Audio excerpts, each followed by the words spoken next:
like to introduce you to our first speaker. Let's get semi-permanent underway. Colin Renshaw has won more awards than I've got time to go through. He's only got 45 minutes to speak, so I can't mention all the awards. He's a founding partner and visual effects supervisor at ALT VFX, which is based in the lovely Fortitude Valley in Brisbane, Australia's Hollywood, I believe. Is that correct?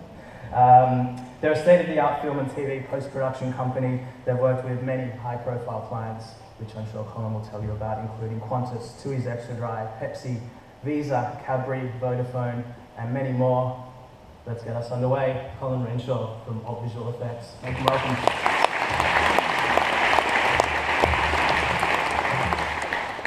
Hi, semi-permanent. My mic on? Yeah, there it is. Cool. It's great to be here. I was super stoked to find out I was the first guy on the first day. But anyway, yes, I'm Colin Renshaw. I'm from ALT VFX. I am the co-founder and the creative director, VFX supervisor. As the name suggests, we do visual effects for film and TV. We started the company in 2011, and there were 6 of us. Just over 3 years, or under 3 years later, there's 26 of us, and we have 2 studios, one in Brisbane and one in Sydney. If you haven't heard of us, that's okay. Apparently we're pretty good. At the recent Cyclops Award in Berlin, we were voted #1 VFX house in the Southern Hemisphere, including South Africa. So we're pretty stoked about that. Our work has won Lions, we've won Clio's, New York festivals, award D&AD, in fact most of them. I love awards, they fill a void. So this is the time when usually you kind of show your stuff. Do you want to see a bit of a reel? Yeah, alright, here we go.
So thank you.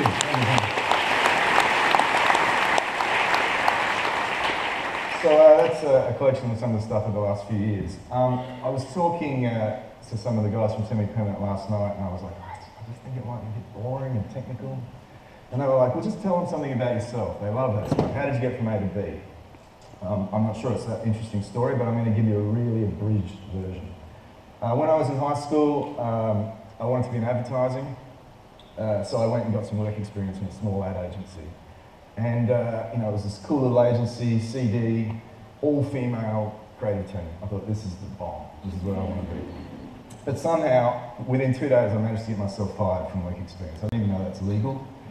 But that was the end of my sort of advertising dream. So then I went to uni and studied economics of all things. And while I was at uni, I started a business doing telemarketing. You know, those guys that call you and try and sell you stuff. So by the time I was 19, I had about 20 people working for me, but I was miserable because it wasn't really what I wanted to be doing. So I also played in a band. So I ran away with a circus, went to Melbourne to play music. The band was moderately successful, the best band that you've never heard of in your life. And you know, we're on food stamps, the whole thing. So I realised there had to be something else. So I went back to, I had a friend that was doing sound design for Sega games.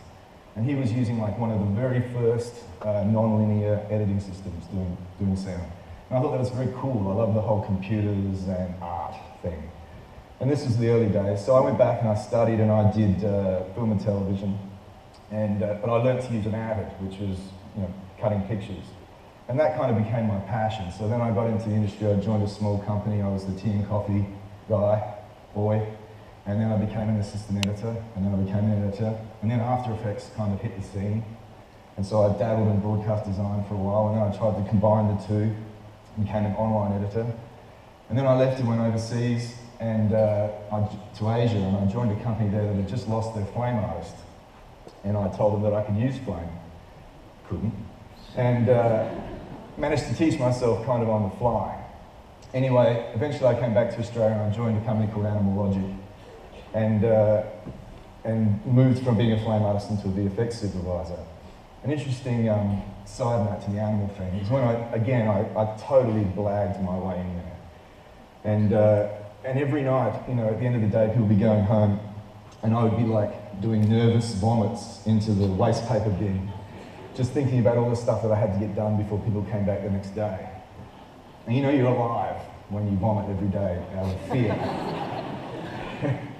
So yeah, don't be afraid to jump in the deep end. But I was one of those guys also, those annoying dudes that, you know, every company that I ever worked for, I always felt there was something wrong with it. They just don't care about the creative, man. You know, if we could just change the culture, man. I was one of those guys. So I would form these groups in these companies. One of them was called ACE, the Artists for Commercial Excellence. And we would sit around and we'd drink beers and eat crisps and we'd look at other people's ads and we'd dissect them.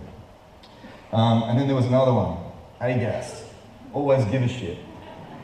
And that was just trying to care. We had another motto, we say, dare to care.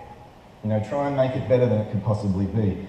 It's funny because we've always sort of thought of ourselves as kind of like these, you know, this heroic bunch of guys that, you know, go in and save it, you know, go in behind enemy lines and save the idea. But it's not always true. So then I moved companies again, and I joined a company, and that's where I met my future business partner, Takeshi. And we kind of hit it off, and within that company, we formed our own little company, and we called it Sherwood Forest, because that's where the cool people kind of hid. And we gathered a bunch of artists, and we had our own little team, and we worked outside the system, and, you know, outside the pipeline, and all the things that we thought that were like dragging us down. And the company had the foresight to like push us into a corner of the building where no one went. And we opened our own little tiki bar in there. And my father had made a set of sound-activated disco lights on his deathbed, and I dragged them in, you know, and every 4 o'clock every night the music would be pumping, we'd be just, you know, jamming and making cool stuff to the small hours. Anyway, that's when I realised that it was time to shit or get off the pot. I'd been complaining all these years about other companies, so Tak and I thought we'd go out on our own and we'd start ALT VFX. So when I was sitting down trying to put this whole thing together, you know, I was thinking, what am I going to talk about? I would have said to you that all of the best work that we do just happens. You know, it comes from that kind of gung-ho, smashing it in the creative trenches, just all or nothing kind of approach, where everyone pours their life and soul into it. And you somehow just get it across the line. But as I was kind of sifting back through the archives of all the jobs, and all the best jobs, I realised there was a pattern that we were following subconsciously. And the best jobs always had the same pattern. And it's kind of a process. You know, as I was saying to you before, quite often we used to think of ourselves like this. So, we're the Knights Templar. I actually said that to my wife once. You don't understand. It's our destiny. We're the Knights Templar. And it was just like... you know, and there's the idea. But it isn't, it's more than that. So the process, and the problem with this is, even though it was a light bulb moment for me, it's actually really painfully obvious. What do? You define the problem. You know, what are we trying to do here? What's the goal? What are our expectations? What is the client's expectations? After all, you know, most of us as commercial artists, we're here to sell our art, sell our ideas. You explore the options, so that's the whole, there's no dumb ideas, get everything on the table. You know, one of the things that I find, it's good to have a kind of a like this war chest. And a like this war chest is when you've got all this stuff and you've explored every possible option, and then you start showing it to the client, and they go, should be more vertical, and you can go like this. But they go, it needs more happiness in the yellows. And you can go like this. So it never hurts. You can never have too many options. But then ultimately you have to choose one of those options and you have to execute it. And then you just iterate and you iterate and you iterate. So here's a project that we did. It was for Tui's Extra Dry. We had a good relationship with Tui's. We did the deer spot a few years back, and this was a follow-up to that. And it was also obviously paying a bit of homage to the Garth Davis commercial from a few years back with the tongue. But this time they wanted to take it to the next level, so it's the mouth and the lips. And the obvious problem that we had is, how do we do that? How do we get the lips to sort of come out of the mouth and feel like they could actually be there and make it believable? So we were actually brought in this project at the concept stage to work with the BMF team. And this is something we do a lot, sort of the high-level conceptual design, the character design, and the movement mechanics. So the first thing that we felt the biggest problem was, how would this mouth survive outside the body? And how could we sell this as a realistic scenario? So we decided that conceptually, the lips should have some form of tenement, some kind of body. So we started exploring options for that, and at this stage it's all pencil sketches.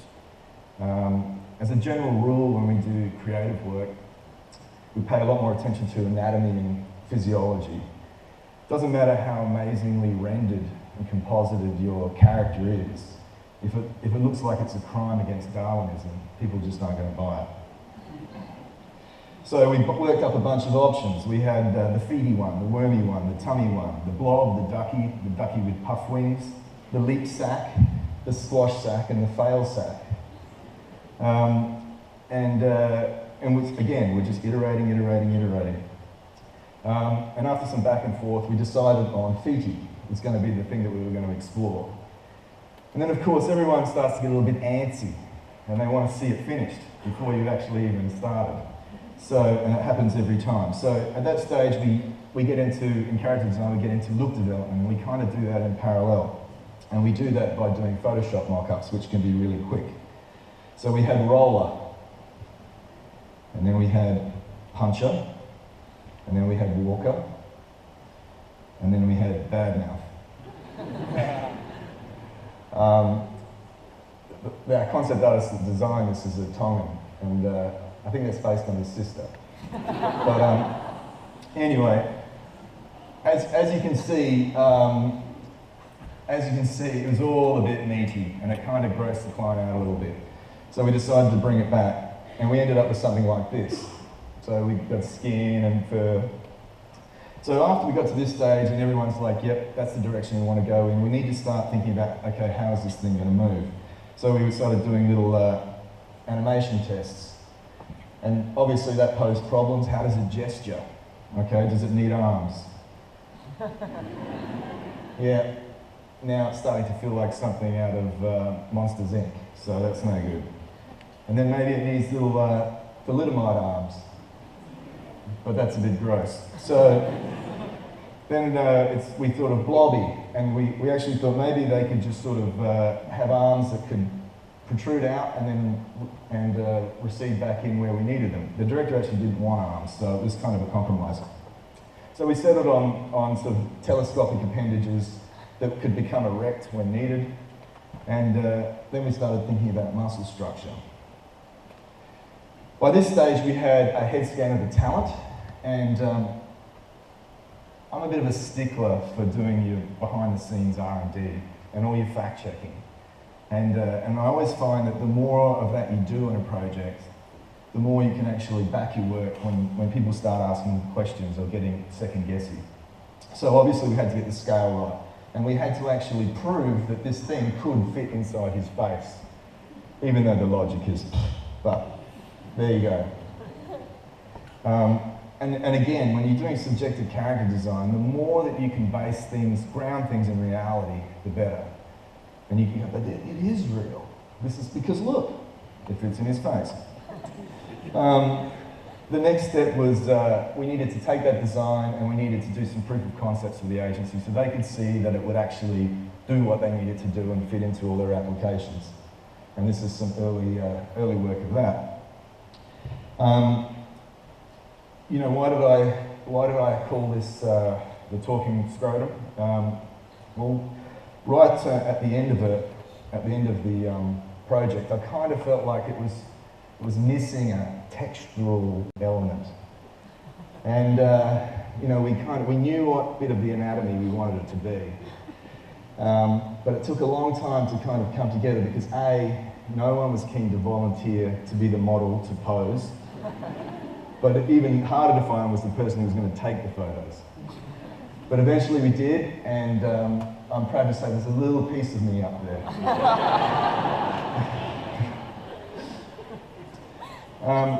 So I'm gonna rip through. It's not that big, really. I'm gonna rip through another piece of creature design that we did recently for Pepsi Japan. We love working on Japanese projects because, you know, from a visual effects point of view, they're always completely over the top. They want monsters, they want dinosaurs, they want dancing shoes as big as cars, they want 150-foot lava monsters. You know, the Japanese have some crazy ideas. And, you know, and for us, it's very much a kind of a visual effects wet dream. So we were asked to work on a three-part series for Japan, which was telling the story of Momotaro, which is an old 1,000-year-old fable called Peach Boy. And it's kind of like a Japanese version of The Wizard of Oz. Momotaro was born in a peach. He goes on a journey. On the way, he discovers a dog and a pheasant and a monkey, and off they go to see the wizard, or the Oni in this case, to destroy him, who's been ravishing the villagers. So what do we do as part of the normal process? We start with the interweb, research, reference, tons of it. You can never have too much. You can always have your like this. And then we get into concept work. And what we usually do is we just bash out a whole bunch of sort of speed paintings to try and capture as many different types of mood and feeling as possible. And this is where we're brainstorming with the director and we're really trying to narrow it down. And when we get a few we like, then we do some 2D kind of profile studies. You know, and they continue on, iteration after iteration. And then after many iterations, and that's a process I like to sometimes call design by subtraction. It's like, yeah, I don't like that, okay. Like this? No, I don't like that, okay, like this. So you get to something, and then we can move into doing sculpting. And this is where we take the ideas into ZBrush or Mudbox, and that's pretty much like modelling in digital clay, for those of you who don't know. And we start working up our designs, different variations, and we go through many, many iterations again. We think we're getting right down to it, and then, whoops, we get some last-minute feedback from the director on a napkin in a bar. And it seems he has a penchant for muscles. So, back to research and design. Getting some pictures from the internet, and we start working up a new version, and then eventually we settle on the 2D concept that is approved. On every project, I tend to get fixated on something. And in this particular one, you know, with this huge rock monster, I was sort of fixated on the face. You know, the Oni is a fallen soul, and he's frozen forever in rock. And he's meant to have this look on his face of just the constant state of torment. It's like, ah. Anyway, so we need to start that whole process again, and it's going back to define the problem. It's the eyes. Come up with a whole bunch of options, and here they are. And we literally, each is a small tweak, it seems, but you know, it's a different result. And then we pick one, and then we iterate, and we iterate, and we iterate, and then we end up with a finished result. Oop, go back.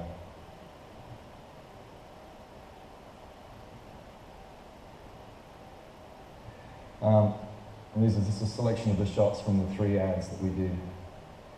But he's only getting a cameo role in these first 2 ads, and then he really stars in the last one, which is yet to be completed. The other thing we do at ALT, besides creature design, is we do environmental and digital production. So it's creating digital sets, digital landscapes, you know, sort of the stuff that traditionally was the realm of production design. We recently worked on a project for Johnny Walker. It was partnering with Diageo and Leo's. And it was a pretty ambitious project because they wanted to create this sort of fantasy interior inside a 900-year-old European castle. And it was full of fire, it was full of rooms loaded with spices, it was full of you know, a 100-year-old forest. But they wanted to do it for real, but obviously they couldn't. But it had to be for real, but you can't. So that becomes our problem. How do we solve it? We decided early on that we were going to use a technique called photogrammetry. And what photogrammetry basically is you know, you photograph a room, you take all those images, you stitch them together, you map them onto some basic 3D geometry, and then when you use a virtual camera, it feels three-dimensional. So I got a small team together and we went to Prague with the director, and we visited about 30 castles, and it became pretty apparent pretty quickly that we had a problem, because we would go into a castle and the director would say, I love this library, this is perfect, except I want it to be 2 stories. And he'd say, I love this room, but I want the ceiling from that room. And you know, obviously photogrammetry is just like shooting on film. You know, what you get is what you get, and it's a moment captured in time. So I left Prague with about 3,000 what ended up just becoming reference photos, because I knew that we were going to have to build the entire thing in 3D. So we started where we start, back at the sort of original problem, designing these rooms. And again, we use Photoshop a lot in that early stages, because we can just do very quick mashups. And these were mashups just using the photos that I took while I was in Prague. Another one, and another one. One of the cool things about the way we work at ALT is we're kind of application agnostic. So the artists that are either in-house or artists, specialist artists that we bring in, we let them use whatever they want to use. We've developed a pipeline which is very open. So if you're a Max guy, if you're a Maya guy, if you're a soft guy, not anymore, if you know, Photoshop, whatever, and we basically, and that lets people, you know, play to their strengths rather than forcing them into a pipeline. So, you know, when we get concept artists in, and a lot of this stuff was done by the very capable Rowan Cassidy, you know, we're doing fine art line drawings, we're actually doing mock-ups in 3D, which then get painted over. And you can see the process that we go through to kind of, to get to the end result. And we start to refine the idea, and then we get to the final matte painting. Or final piece of concept art. And the good thing about this particular project, if you take the concept art and the finished shot and you just wipe between them, they're almost identical. The same, that was the one for the splice room. And the tree room went through the same kind of development process. Once we had all the concepts locked down, then we needed to, knowing that we were going to have to build this entire world in 3D, we started actually physically modelling it out in a real world scale. And it was super precise because we then had to give that data to the set builders so that they could build some basic structures to mimic our 3D rooms. Am I boring you? Is this getting too technical? I'll take that as a yes. Let's rip. Okay, so we basically did all these line drawings and we kind of mapped it all out. And then when we actually went on to the studio, the blue screen studio, we could build the space. And that way the actor could move through the scene, move through the lighting, and then basically we would take our 3D world, plop it over the top, and it would just work perfectly. We also previewed the entire spot, and pretty much shot for shot, this is how it turned out. And again, you know, this gave us a kind of window into how big or small these actual spaces needed to be able to tell the story.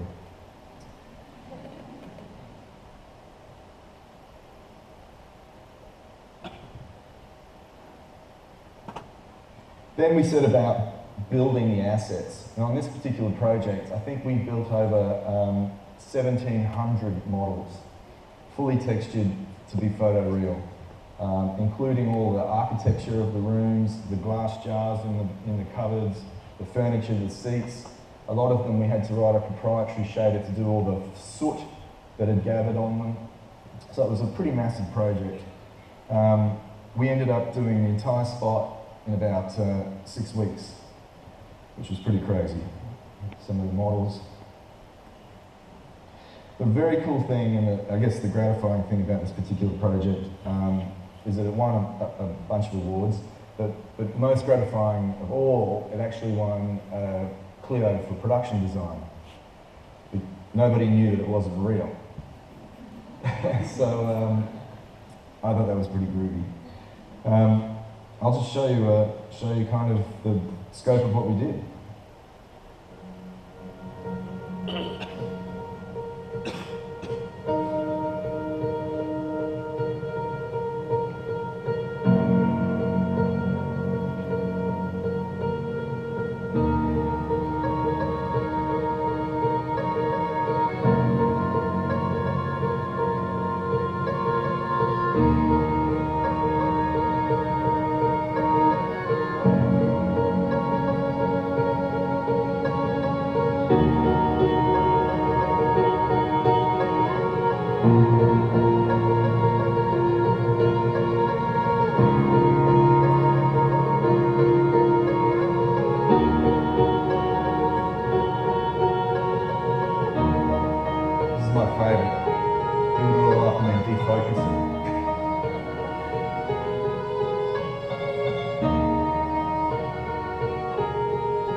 project.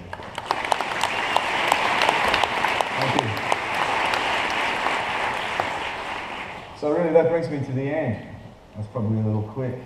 But look, if I can leave you, after all the years of working, complaining, and eventually starting my own company, and trying to create it exactly how I think a company should be, there's probably one thing that has kind of kept me going through all that time. And I'm going to leave you with that. Always give a shit. Thank you very much.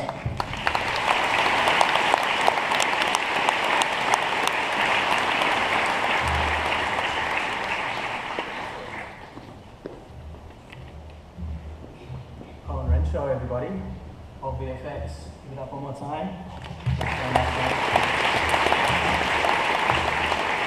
So just a couple of quick questions while I was listening.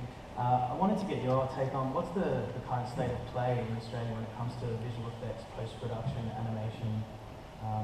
What do you think the future is for budding effects people in the audience?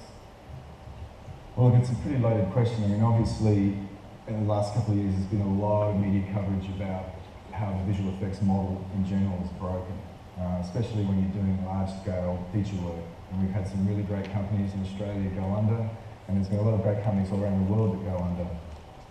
I guess when I started, it was kind of in the earlier days when it hadn't really turned into the sort of battery hen factory kind of scale that it is now, where the artists are kind of locked in their cubicles. And we were much more smaller boutique kind of companies. And I actually think, certainly in the commercial side and the television side, there's a return to that. So we're breaking away from the big facilities with the hundreds of people and getting back into small core teams of 6 to 12. And there's a lot more of those things popping up, and they're doing fantastic work. And I think that's because the technology now is available to everybody, and it's a good thing. So does that help you? I mean, I mentioned earlier in the introduction that you're based in Fortitude Valley in Brisbane. Yeah. Does that affect you in any way in terms of how you work being in Brisbane as opposed to anywhere else in the world, or has technology sort of bridged that gap? To be honest with you, when I first moved back to Brisbane, I thought I was going to be retiring and just doing Pizza Haven commercials or something. But the good thing is, because of technology, because of the ease of communication over the internet and being able to do online reviews, it hasn't made a bit of difference. And 95% of our work comes out of Sydney, Melbourne, or overseas. So you can really be based anywhere these days. In fact, one of the cool things, the way we've configured our two operations in Brisbane and Sydney, is our artists actually come into the Sydney office and they sit down at their computer, but the box is in Brisbane. So they're literally working remotely between Brisbane and Sydney. So we can keep all of the core infrastructure in Brisbane. So you're not having to duplicate and replicate along the way. So yeah, it doesn't make a bit of difference. And I guess final question, you talked a lot about your work and this sort of success that you've had with ALT. I was wondering also about your personal inspiration. We heard about your early days, getting fired, getting hired. But what about the things that inspired you to make things, to be creative?